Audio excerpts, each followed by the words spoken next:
Start అయింది మాకు.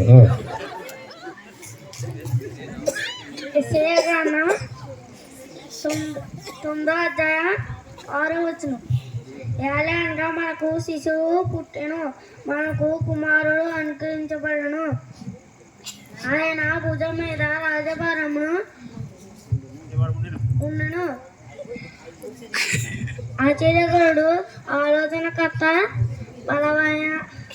బలవంతుడు,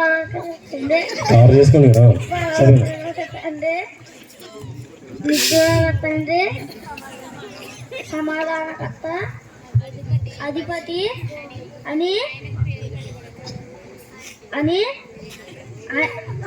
అతనికి ఆయనకు పేరు పెట్టబడును.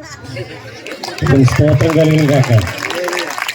మరి నేను ముందే చెప్పాను మీకు, నేను ముందే చెప్పాను మీకు, ఎక్కడ ఎగిరిపోతాయి తెలియదు, బైబిల్లో ఉంటాయి. మీరు జాగ్రత్తగా ఎత్తుకుని మీరు అర్థం చేసుకుని మా బాధని. ఎందుకంటే ఒక్కొక్కసారి స్టార్టింగ్ ప్రాబ్లం ఉంటుంది, డీజిల్ అయిపోతే ఇంజిన్ స్టార్ట్ అవుతుంది. కాబట్టి మీరు అర్థం చేసుకోండి. దేవునికి మహిమ కలిగిన కాక. నెక్స్ట్ సుమజాగ్రేసి మా పాప లోకాసువార్త 2వ అధ్యాయము 8 నుంచి 12 వచనాలు చదివి వినిపిస్తుంది.